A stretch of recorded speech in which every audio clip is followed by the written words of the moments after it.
안녕하세요. 배신의 장미입니다. 오늘은 상견례 전과 후에 극명하게 달라져 버린 예비 며느리를 둔 사연자분의 이야기입니다. 예비 며느리가 반반 결혼을 하겠다고 하더니 돌연 신혼집을 남자 측에서 준비하라며 똥배짱을 부렸다는 이야기. 지금 시작합니다. 제게는 아들과 딸이 한 명씩 있습니다. 딸은 진작에 제게 결혼은 생각이 없다며 일하면서 자유롭게 살겠다고 하더군요. 우리 세대 때야 결혼 정년기가 되면 당연히 결혼한다고 생각했었고, 나이가 차도록 결혼을 하지 못하면 문제 있는 사람이라고들 생각했기에 당사자들도 그랬지만, 부모님들이 나서서 중매하고 맞선 보고 나면 빠르게 결혼까지 진행하기도 했었지만, 요즘 아이들은 자신의 인생이 최우선인 세대들이다 보니 결혼에 그렇게 의미를 두지 않는 듯 하더군요. 제가 시집살이를 찐하게 해봐서인지 결혼 생각이 없다는 딸에게 네 인생이니 네가 하고 싶은 대로 살게서 살아보라고, 무엇이 되었든 전 응원하겠다고 했습니다. 딸은 전문직에 종사하고 자신이 하는 분야에서 제법 잘 나가나 보더군요. 평생 집에서 살림만 한 전 딸아이가 하는 일이 뭔지는 알아도 디테일한 부분은 잘 알지 못하지만, 입사 동기들보다 승진이 빠르고 연차가 쌓일수록 연봉의 차이도 크다고 합니다. 딸이 그만큼 열심히 하니 회사에서 알아주는 것이라는 생각이 들어 그런 딸을 보고 있을 때면 그저 기특하기만 했습니다. 어려서부터 자신의 일을 알아서 하고, 공부도 알아서 곧잘 하고, 대학도 잘 갔고, 취직도 스스로 알아서 잘 하였습니다. 그렇게나 독립적이고 자주적인 아이라 취직을 하면 독립을 해 살겠다고 하겠구나 싶어서 내심 마음의 준비를 하고 있었어요. 누군가는 애들이 독립하면 일일이 챙겨주지 않아도 되어서 좋지 뭘 그러냐고 하기도 하지만, 모든 엄마들이 그렇듯 전 아이들밖에 모르고 살아왔기에 뒤돌아보니 어느새 아이들이 성큼 자라 제 품을 떠날 때가 되어 있어 아쉽기도 하더라고요. 하지만 제 예상과 달리 딸은 독립을 하지 않았습니다. 그런 의사를 표현하지도 않더라고요. 딸은 가족들만을 위해 평생을 희생하며 산 제가 안타깝다며 휴일이면 저를 데리고 단둘이 데이트를 가기도 했고, 월급날이면 백화점에 데리고도 가고 보세 가게들도 데리고 가서 예쁜 옷도 가방도 신발도 사주며 이제라도 절 위해 여유롭게 살라고 했습니다. 아들도 제 누나를 닮아 자신의 앞가림을 스스로 잘합니다. 요즘 시대에 대학 가는 것보다 취직이 더 어렵다고들 하지요. 저희 아이들은 대학 졸업반에 모두 취직을 했으니 제가 무슨 걱정이 있을까요? 제 친구들도 모두 제 팔자가 상팔자라며 아이들 반듯하게 잘 커서 좋겠다고들 했습니다. 남편은 그냥 딱 우리 세대 남편이에요. 무뚝뚝한 부분도 있었지만 스스로 알아서 쓰레기도 버려주고, 주말이면 설거지도 해주고, 말수는 그리 많지 않아도 절 챙겨주기도 합니다. 남편이 제게 바라는 건 딱 하나였습니다. 집에서 살림하며 아이들 잘 키우는 것, 가정을 안정적으로 지켜주는 것이었습니다. 남편은 제가 크게 돈 걱정하지 않을 수 있게 성실하게 일하며 돈을 벌어왔기에 딱히 불만 없이 그렇게 결혼 생활을 이어가고 있습니다. 여기까지만 보면 저희 가족은 평범하고 지극히 행복하게 지내고 있지만, 얼마 전 저의 이 평범함과 행복이 깨어질 뻔한 적이 있었습니다.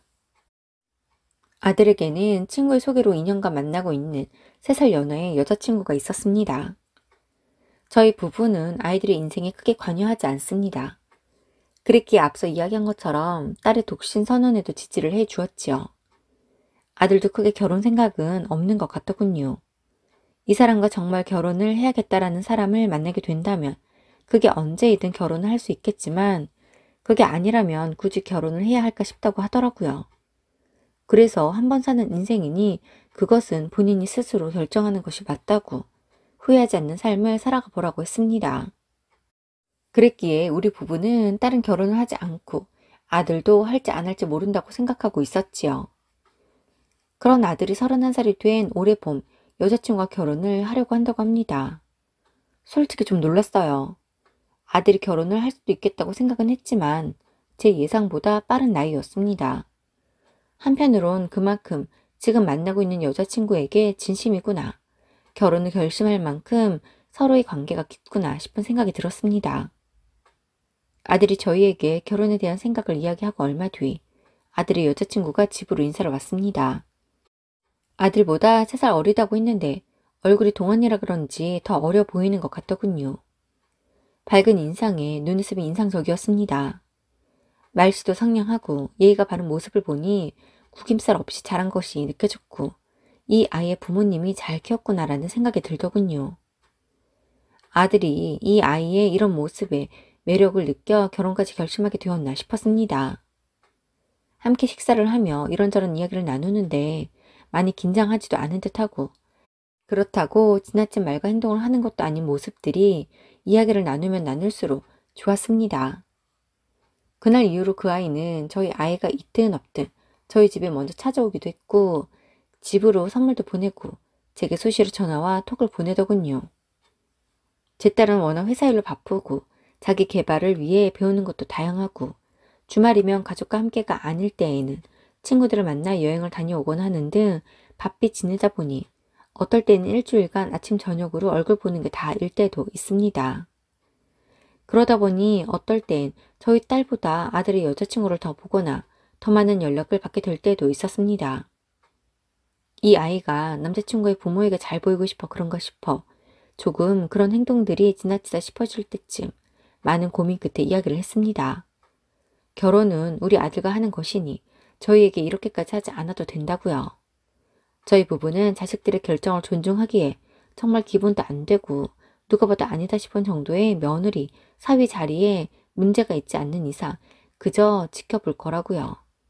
아직 결혼도 한 사이가 아니니 이렇게까지 하지 않아도 된다고 했습니다.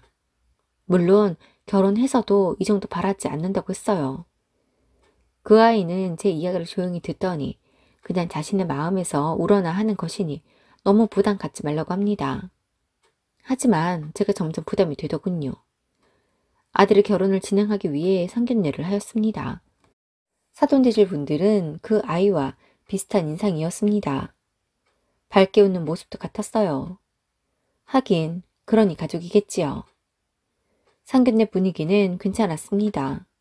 아이들이 저희들끼리 결혼에 대해 이야기를 나누었다며 반반 결혼을 하겠다고 하더군요. 그것과 별개로 저희는 예단은 받지 않겠다고 했습니다. 저희 시대야 예단 예물 주고받지 않으면 큰일 나는 줄 알았지만 사실 살아보면 그거 아무 필요 없잖아요. 차라리 그럴 여유가 있으면 아이들 결혼 생활 시작하는 데 도움되도록 잉여 자금으로 지원을 하던지 그건 각자 집안에서 알아서 하자고 했습니다. 예비 사돈들께서도 흔쾌히 동의를 하셨고 그렇게 시원시원하고 훈훈한 상견례 자리가 마무리되었습니다. 상견례를 마치고 나니 이제 정말 아들을 결혼시키는구나 싶어 마음이 이상했습니다. 물론 그러면서도 기특한 마음이 더 컸지요. 아이들은 결혼 준비를 시작하니 분주해지고 바빠지더군요. 주말이면 둘이 만날 식당을 예약하고 드레스를 알아보러 다니고 청첩장을 고르고 아무튼 바빴습니다. 그 사이사이 예비 며느리는 저희 집에 종종 오며 친근하게 행동하는데 막내딸이 생긴 것도 같고 귀여웠습니다. 그러던 어느 날 예비 며느리가 말도 없이 집 앞이라며 심각한 목소리로 전화를 했더군요. 그래서 왜 그러냐고 하니 결혼을 고민해야 할 정도로 심각한 일이 있다며 저와 이야기를 나누고 싶다고 합니다. 그러면서 인근 카페에서 절 기다리겠다고 하네요. 마침 남편이 회사 일이 많아 저녁 무렵까지 일을 하고 들어온다고 하였기에 집에 혼자 있으니 집으로 오라고 했습니다. 바로 인근에 있었는지 5분도 채 지나지 않아 예비 며느리가 왔습니다. 그 아이는 울었는지 얼굴이 부어있고 목도 잠겨있고 아무튼 상태가 그리 좋지 않았습니다. 그 모습에 제가 깜짝 놀라 왜 그러냐고 물으니 어머니, 저 아무래도 결혼 못할 것 같아요.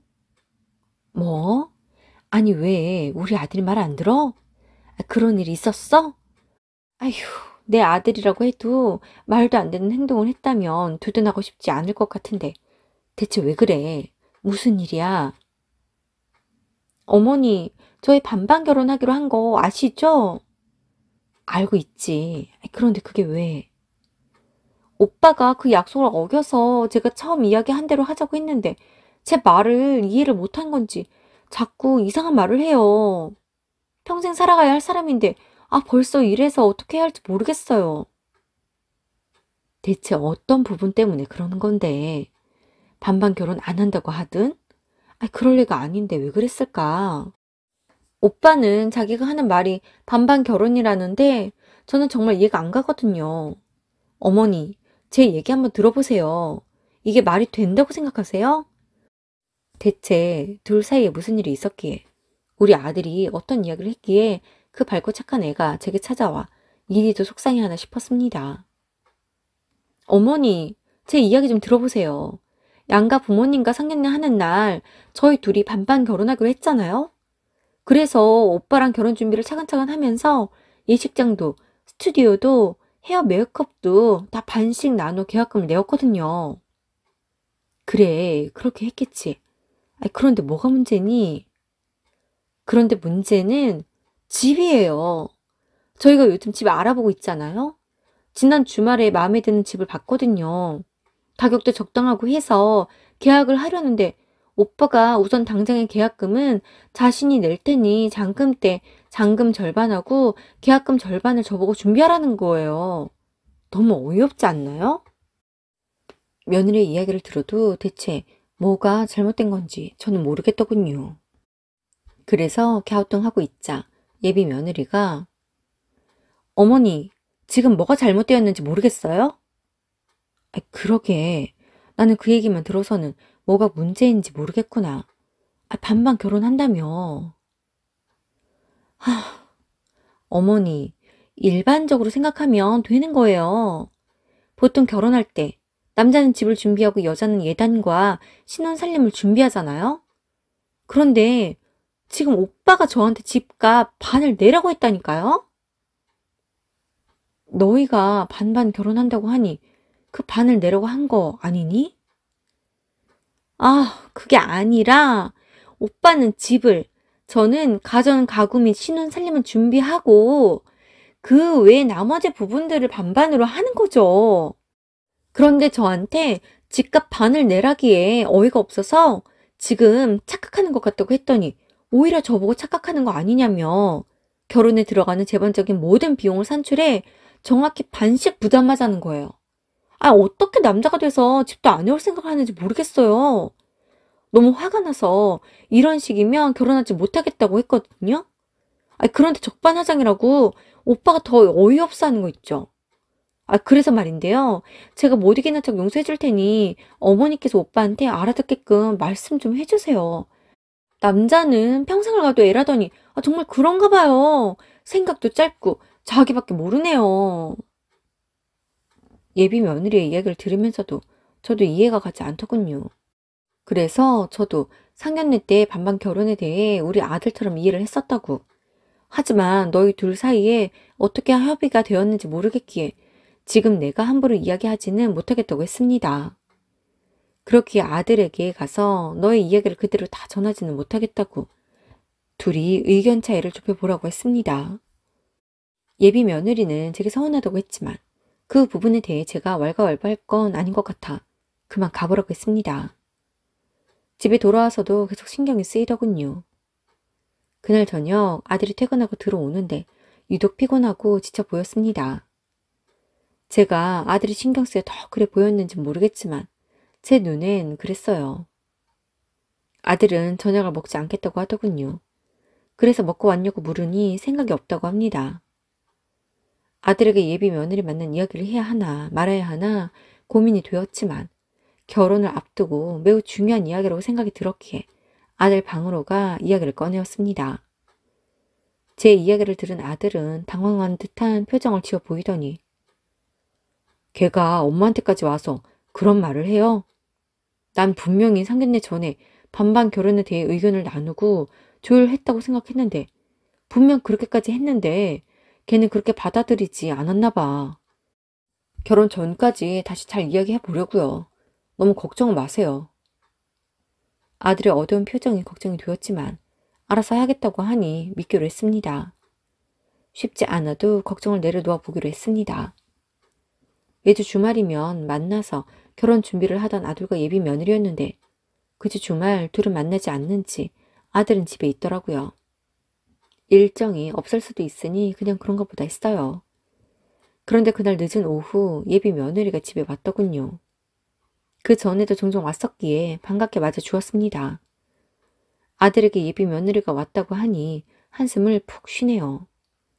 그러더니 말도 없이 어떻게 왔어? 라고 합니다. 아들의 물음에 예비 며느리가 내가 못 올 때 왔어? 어머님 아버님께 드릴 말씀이 있어서 왔어. 오빠는 신경 쓰지 마. 둘 사이의 분위기가 쎄했습니다. 아직도 반반 결혼에 대한 간극을 좁히지 못했나 싶더군요. 아무것도 모르는 남편은 왜 그러냐고, 무슨 일이냐고 하고 싶은 말이 있으면 해보라고 합니다. 제가 얼마 전에 어머니께도 말씀드리기는 했는데 오빠가 말귀를 못 알아듣는 것 같아서요. 지금 저희 결혼이 파토날 지경이거든요. 오빠 때문인데 오빠가 이런 사람인지 몰랐는데 너무 답답해요. 생각이 없는 건지 뭔지. 그래, 무슨 일이기에 그러냐? 예비 며느리는 제게 했던 말들을 다시 저희 남편에게 하더군요. 며느리의 말을 곰곰이 듣고 있는 남편. 한숨을 쉬며 인상을 잔뜩 구긴 아들. 그날따라 컨디션이 좋지 않아 방에서 쉬고 있다 나온 딸까지 예비 며느리의 이야기를 듣고만 있었습니다. 한창 억울하다며 이해가 가지 않는다며 열변을 토하던 예비 며느리는 기세등등하게 아버님, 이에 대해 어떻게 생각하세요? 제 말이 맞지 않아요? 오빠가 말귀가 어두워서 제 말을 이해 못하니 아버님께서 알아듣게끔 이야기 좀 해주세요. 라고 합니다. 그러자 남편이 그러니까 네가 하는 말은 반반 결혼이라고 했지만 집은 우리 아들이 서울 안에 매매해 와야 한다는 거고 살림살이는 네가 해오겠다는 거고 그 외의 비용만 반반으로 준비한다 이거지? 네, 아버님하고는 대화가 통하네요. 오빠도 어머님도 자꾸 엉뚱한 소리를 해서 제가 너무 답답했거든요. 다음 주 주말이 계약일인데 그 전까지 이해를 시켜야 할 것 같아서요. 남편은 가만히 생각을 하는 듯 하더니 이야기를 하기 시작했습니다. 같은 것을 보고 같은 이야기를 하더라도 모든 사람들은 자신의 방법대로 이해를 하는 법이기에 이런 이해의 차이가 있었다고 생각한다. 상견례 때 너희가 그러지 않았냐? 너희들 힘으로 반반 결혼한다고. 그 이야기를 들었을 때 결혼에 들어가는 재반적인 모든 비용을 너희 둘이 반씩 나누어 각출에 해결한다고 이해했었다. 그건 나뿐 아니라 우리 가족들은 모두 그렇게 이해했어. 우리가 이해한 것이 반반 결혼이라는 것의 가장 일반적인 해석이라고 생각한다. 그런데 지금 네 이야기를 들어보니 집은 우리 아들이 신혼 살림은 네가 그 외 나머지 비용을 반반으로 한다 이거니? 그러면 그건 지금까지 가장 일반적으로 해오던 결혼 준비 방식이지 반반 결혼은 아닌 것 같은데 내가 잘못 이해한 걸까?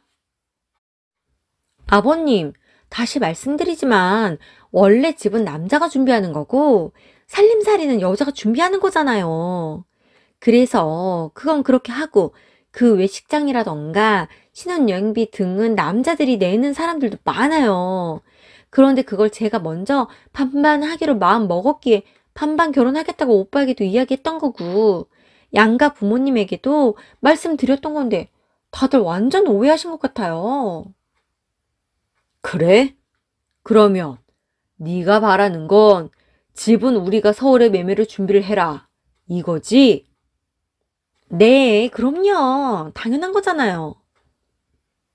보니까 너희가 보고 온 집 가격이 제법 있던데 아무리 대출을 받고 뭐 한다고 해도 금액이 상당히 크더라. 네가 그렇게 돈을 따지고 드니 우리도 자식 결혼시키면서 손해를 보게는 하지 못하겠네. 요즘 아이들이 셈이 빠르고 야무지다고들 하던데 그런 만큼 부모님들도 예전보다 젊어졌다는 건 너희들도 알지? 나도 우리 아들 장가 보내는데 제대로 따져보고 싶은 게 있는데 친구들이며 지인들에게 들어보니 남자가 집을 해오면 여자 측에선 집값의 10%를 예단비로 준비한다더라. 그래서 말인데 난 딱 10%까지 생각하지는 않을 테니 예단으로 1억만 준비해라. 그리고 가전, 가구, 살림살이는 시그니처 라인으로 준비하고 그래도 우리보단 네가 준비하는 비용이 덜 드니 억울해할 건 없을 것 같구나. 예비 며느리는 남편의 이야기에 영혼이 가출한 듯 퀭해지더군요. 그러더니 아버님, 그건 아니죠. 예단은 먼저 받지 않으시겠다고 하셨잖아요. 그래, 우리는 예단 받을 생각은 처음부터 하지 않았어. 물론 너희가 처음부터 반반 결혼을 하지 않겠다고 했어도 마찬가지였을 거다. 그런데 말이야, 지금 네 행동을 보니 우리가 굳이 그래야 할 필요가 있나 싶다. 너는 어떤 의미인지 모르겠지만 나는 네가 속물처럼 보여. 대체 어떤 생각으로 여기까지 와서 집값을 당당히 이야기하면서 집을 해내라니 뭐라니 하는지 이해가 안 간다. 너도 일방적으로 네 생각을 우리에게 전하러 온 것이니 나도 내 말만 하련다. 우리 아들이랑 결혼하려거든 집값 반을 해오든 예단비 1억을 준비하든 해라. 이도저도 어려우면 결혼그거 굳이 지금 안 해도 된다. 인생 긴데 우리 아들이 31살에 결혼을 하든 33살에 결혼을 하든 40살에 결혼을 하든 달라질 건 없어. 예비 며느리는 당당한 그 모습은 어디로 갔는지 저희 남편 눈도 제대로 바라보지 못하며 이런 말을 합니다.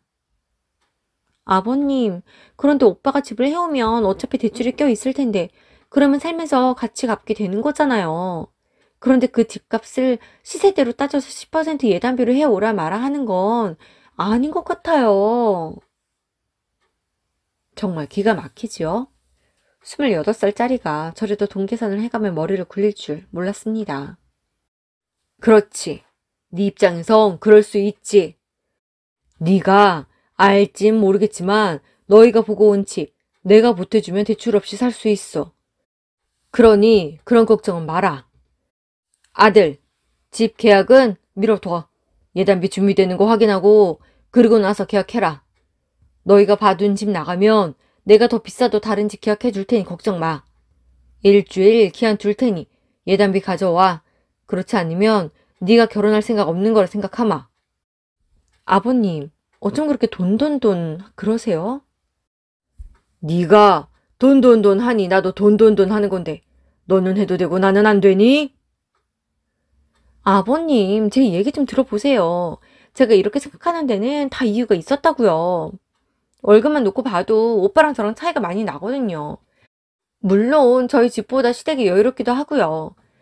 잘 벌고 잘 사는 사람이 결혼 준비할 때 더 내는 게 그렇게 문제예요? 있는 사람들이 더 한다더니 진짜 다들 너무하세요. 정말 누가 너무하는지 모르겠더군요. 아무래도 생각의 차이가 좁혀지지 않으니 그만 가보라고 했습니다. 집에서 각자 생각을 정리하고 어떤 방향이든 매듭을 지으라고 했어요. 예비 며느리는 자신의 생각을 저희 가족들에게 관철시키고 싶은지 꿈쩍을 하지 않고 있는데 그 꼴도 보고 싶지 않아 아들에게 집에 보내라고 했습니다. 아들이 데려다 준다며 그만 집에 가라고 하니 어차피 결혼할 사이인데 여기도 자기 집만큼이나 마찬가지라고 오늘은 자신이 집에 돌아가지 않겠다며 하룻밤을 지내고 가겠다고 합니다. 어이가 없어서 한 소리를 하려는데 저희 딸이 정말 인격적으로 대우해주고 싶었는데 네가 너 스스로 바닥을 드러내니 대우해줄 필요가 없을 것 같네. 너 내 동생 잡아서 팔자 고치고 싶었니? 그랬으면 더 똑똑하게 행동했어야지. 우리 집 사람들 그리 계산적이지 않고 좋은 게 좋은 거라고 생각하는 사람들인데 손해보고 사는 사람들도 아니거든? 네가 우리 가족들을 얼마나 우습게 봤으면 이렇게 쳐들어와서 집을 해내라는 말을 하는지 모르겠지만 반반 결혼에 대한 생각이 너와 우리가 다르다면 진행 못하는 거야. 그럼에도 둘이 결혼을 하겠다며 둘이 알아서 해. 왜 우리 부모님한테까지 와서 이러는 건데? 그리고 너 여자친구랑 의견 조율 못해서 이런 상황을 만드니? 빨리 데려다 줘. 그리고 너희들끼리 알아서 해. 우리 좋으라고 결혼하니? 니들 좋아 사는 거면서 왜 그런 말을 여기 와서 해? 그런 말을 해도 내 동생이 우리 부모님한테 해야 하는 거지. 네가 이러는 건 도가 지나친 거야. 더 이상 말하고 싶지 않아. 보고 싶지도 않아. 그만 가봐. 어떻게 할지 결과만 통보해. 딸의 말을 마지막으로 아들은 예비 며느리를 끌고 나가다시피 데리고 나갔고 한참 있다 돌아온 아들은 파혼을 하겠다고 합니다. 분명 상견례 전에는 집을 포함해 전체 반반 결혼으로 이야기를 나누었는데 결혼 준비를 위해 각자 모은 돈을 오픈하니 처음 말과 달리 예비 며느리는 통장에 2천만 원 정도밖에 없더랍니다. 저희 아들은 돈 쓸 시간도 없이 회사 일이 바쁘기도 했고 원래 그리 소비를 하는 타입이 아니기에 일하면서 열심히 모아 1억 5천 가까운 돈을 모아두었거든요. 그간 연봉을 오픈하지 않았었는데 결혼을 준비하며 서로의 연봉을 오픈하자 아들이 연봉이 며느리 3배 가까이 되는 것을 알고는 집을 해오라고 했나 보더라고요. 그래서 반반 결혼하기로 하지 않았냐고, 그리고 모아둔 돈이 1억이라고 해놓고 왜 2천만 원밖에 없냐고 하니 사정이 있어서 그렇다고만 하고 자세히 말을 하지 않더랍니다. 그러면서 이미 상견례도 마쳤고 주변에도 결혼에 대해 다 이야기했는데 결혼을 엎을 거냐고, 부모님들이 얼마나 실망하고 또 주변에 파혼을 알리시면 얼마나 난감하시겠냐고 해 이러지도 저러지도 못하고 있었다더군요. 오히려 오늘 이렇게 찾아와 스스로 다 이야기하는 바람에 자신이 결정하는데 도움이 되었다면서 파혼을 하겠다고 합니다. 아들이 이야기를 하며 눈물을 흘리는데 그가 마음고생이 많았구나 싶으면서 안쓰럽더라고요. 그래서 결혼은 인생에 있어 정말 중요한 일이니 신중하게 결정하라고 이혼보다 파혼이 낫다고 했습니다. 그렇게 아들은 파혼을 했고 파혼이 결정되자 그 아이는 제게 찾아와 제 아들을 말려달라고 하더군요. 그래서 아무리 아들이지만 결혼이라는 중요한 결정에 왈가왈부할 수 없는 거 아니냐고, 나는 모르겠다고 파혼은 마당에 이제 찾아오지 말라고 했습니다. 그 아이의 부모도 제게 전화를 해 예의가 있니 없니 하며 난리를 치기에 사기 결혼할 뻔한 건 우리이니 자꾸 이런 식으로 나오면 당신 딸 회사 앞에 가서 우리 가족을 기만한 행동들에 대해 대잡으로 붙일 수도 있으니 그것은 연락도 하지 말라고 했습니다. 아들은 사귈 땐 한없이 다정하고 밝은 사람이었던 그 아이가 결혼을 준비하며 이렇게 달라진 모습에 충격이 가시지 않는 듯 하더군요. 그러면서 자신은 앞으로 결혼은 생각하지 않을 거라고 하기에 결혼은 어디까지나 너희의 결정이니 부모 눈치 보지 말고 하고 싶은 대로 하라고 했습니다. 이번에 아들의 결혼을 준비하며 시대가, 세대가 많이 변했다는 것도 느꼈고 결혼이라는 것이 정말 쉽지만은 않다는 것도 알게 되었습니다. 저희가 아이들의 곁에 평생 함께 할 수는 없겠지요. 하지만 우리 아이들이 30대에도 40대에도 60대에도 그 이후에도 늘 좋은 사람들과 함께 하길 바라고 행복하고 안정되기만을 바랍니다. 오늘도 함께 해주셔서 감사합니다. 지금까지 배신의 장미였습니다.